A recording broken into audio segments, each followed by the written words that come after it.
Olá a todos. O objetivo do seguinte trabalho é implementar uma aplicação Java utilizando os padrões MVC, DAO e BO, garantindo que cada camada execute apenas o seu papel.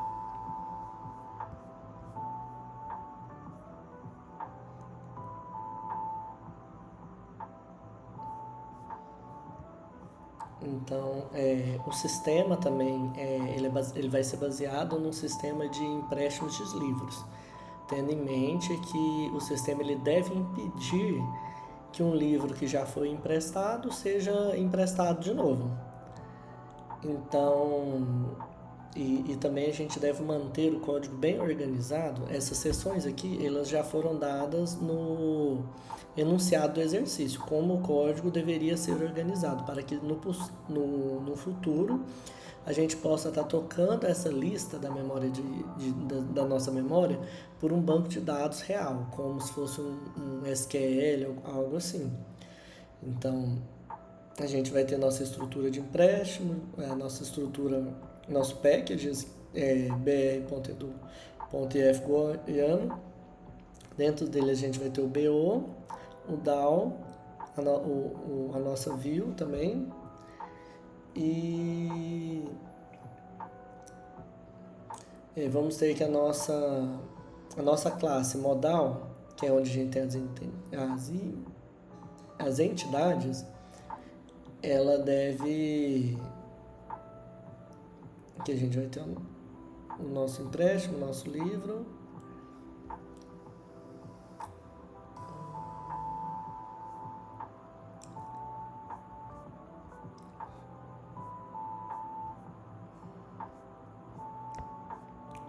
Certo.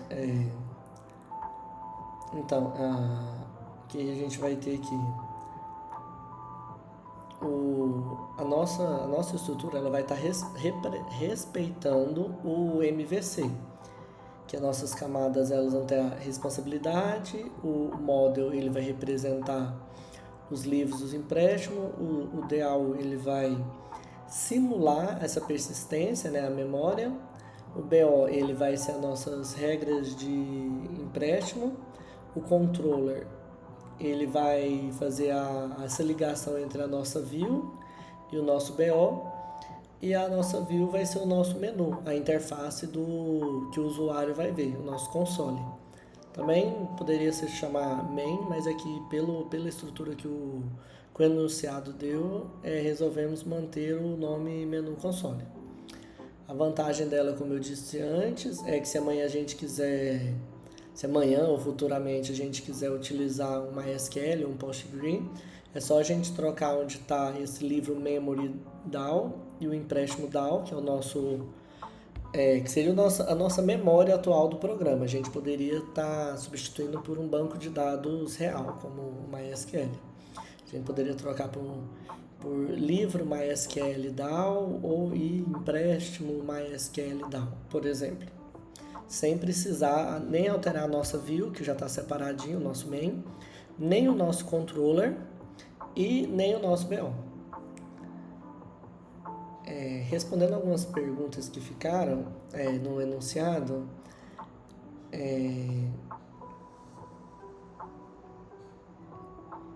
se a gente mudasse a nossa regra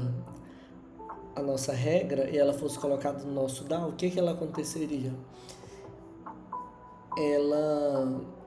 O DAO em si ele deve acessar apenas os dados. Se a gente mudar a regra dele e trocar o banco de dados,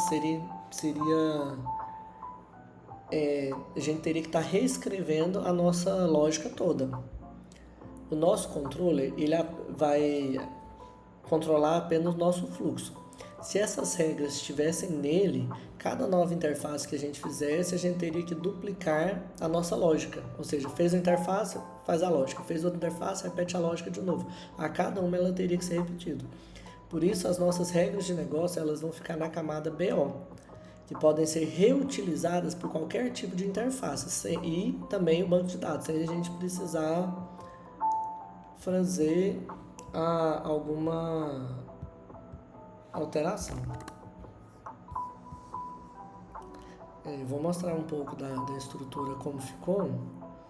Vamos para nossas regras. Aqui a gente tem um empréstimo BO.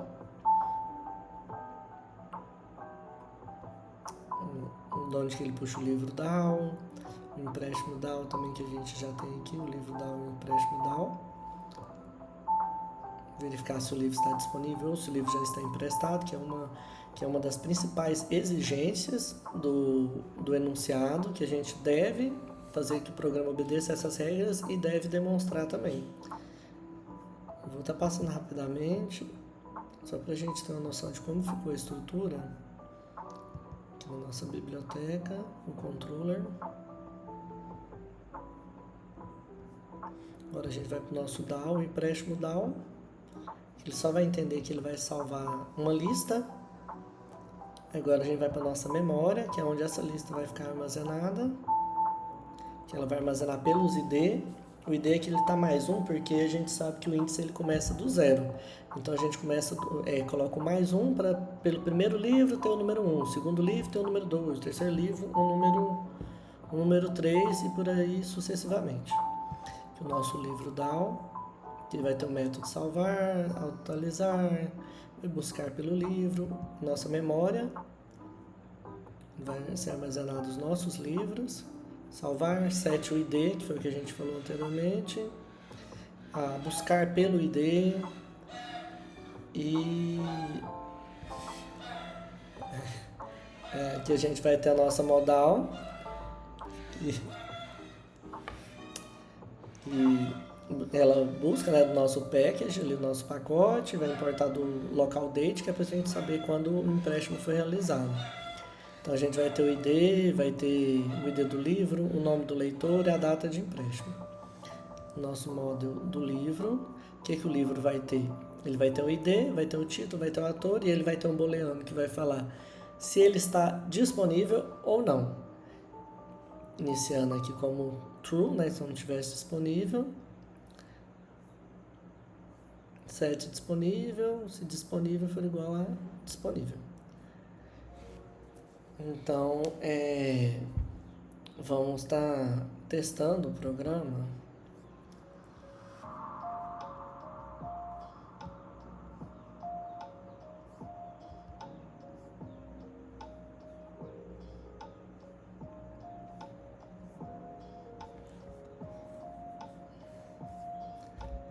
Deixa eu ver aqui. Então, primeiro de tudo, vamos cadastrar um livro. Livro 1, comando 1, né? Enter. Vou colocar aqui matéria escura. Firmei, autor.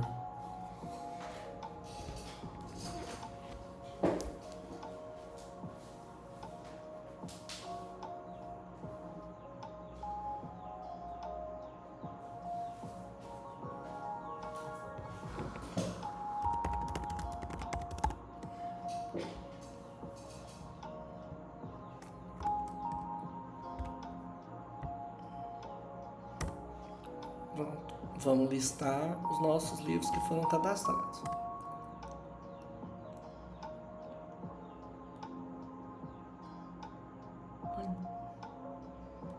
Eu coloquei para cadastrar outro livro. Vou tentar colocar só Harry Potter. Pronto, autor J.K. Rowling. Listar.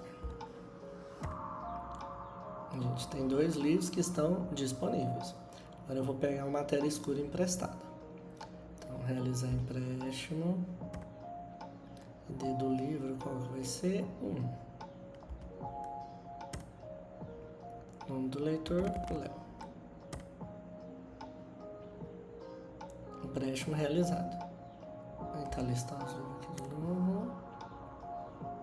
Matéria escura emprestado. Harry Potter está disponível. Então eu vou tentar emprestar uma matéria escura para outra pessoa. Realizar empréstimo. Dentro do livro.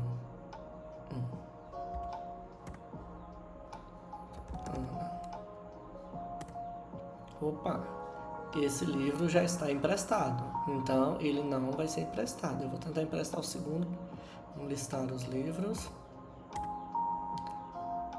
Matéria escura continua emprestado e Harry Potter está disponível.